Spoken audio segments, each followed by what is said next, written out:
gudoomiyaha maamulka gobolka Hiiraan Cali Jeete Cismaan ayaa maalintii labaad hogaaminaya howlgal ka dhan ah Al-Shabaab kaas oo ciidamada kala duwan ee dawladda Soomaaliya ka wadaan dhulka hoodka ah ee ku yaala inta u dhaxaysa degmooyinka Matabaan iyo magaalada Beledweyne ee gobolka Hiiraan. gudoomiyaha gobolka Hiiraan Cali Jeete Cismaan ayaa sheegay in ujeedka howlgalka ugu weyn uu yahay sidii Al-Shabaab looga saari lahaa deegaanada ay kaga sugan yihiin gobolka waxaana howlgalka qayb ka ah saraakiisha ciidamada qalabka sida oo uu hogaaminayo taliyaha guutada shanaad qaybta 27aad ee ciidanka xoogga dalka Soomaaliyeed Korneel Maxamuud Xasan Ibraahim Bakay iyo taliyaha qaybta booliska gobolka Hiiraan Col Isaaq Cali Cabdulle si shacabka looga dulqaado Al-Shabaab maamulka gobolka Hiiraan wuxuu juhdi badan ku bixinayaa sidii dadka iyo deegaanka looga xoreyn lahaa looguna soo celin lahaa xasiloonidii iyo horumarkii ay lahaayeen shacabka ayaa yiri gudoomiye Jeete sidoo kale gudoomiyaha gobolka Hiiraan ayaa carabka ku adkeeyay sida ay muhiimka u tahay in la helo amni lagana adkaado Al-Shabaab si shacabka ay u helaan kalsooni iyo adeeg dawladnimo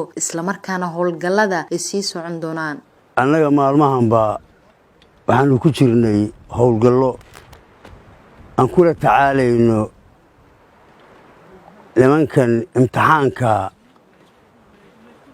ee shabaab ee ummadda Soomaaliyeed dhiiggeeda caadaystay allihii abuurayna danuub inay ka galaan oo ay been ka sheegaan ayadana caadaystay waxaan rabaa laba arrimood saaka inaan fariin u diro ama aan la wadaago waxa runtaa oo jira dawladda dhexe ee Soomaaliya waxaan ka codsanaynaa waxaan bixi qaba karin ayaan maanta qaba karnaa oo maxay yihiin maanta waxa abaabulan dadka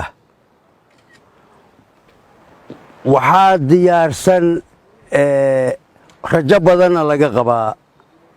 doorkii dawladnimo ayaa shacabku rajo ka sugaya oo rajo ka qaba inuu helo waxaan codsanaynaa oo aan madaxweynaha jamhuuriyadda Soomaaliya mudane Xasan Sheekh Maxamuud iyo wasaaradda gaashaandhigga taliska xoogga dalka Soomaaliyeed aan ka codsanaynaa maanta fursadaan haysanaaye fursadda inaan laga beerdarayn in laga dulqaado dadka shacabka nimanka dhiigacabka ah ee caadaystay dhiigooda banaystay war nolol ma ogola oo horumar ma ogola oo ma ogola xorriyad ma ogola oo aabbaha muxuu ku dhalay ay u dilayaan dadka dawladda Soomaaliya xildhibaanadii deegaan doorashada ka soo jeeday waxaan ka codsanayaa maanta daruufta jirta ee dadkooda haysata colbaa haysta abaarina way haysataa abaarta Allah qaadaye colka allana inaan kaashanno gacmaheennana aan isu geyno waxaan codsanaynaa in naloo soo gurmado oo imkaaniyaadka aan u baahannahay nala soo gaaro dalmar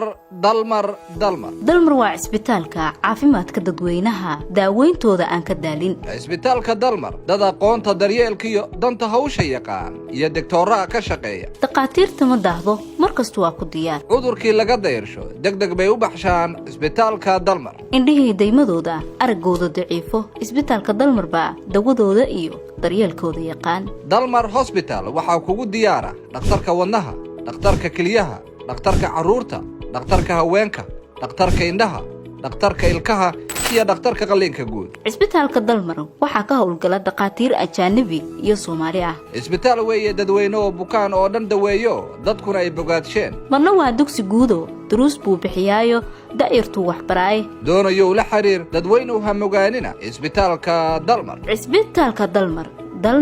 dalmar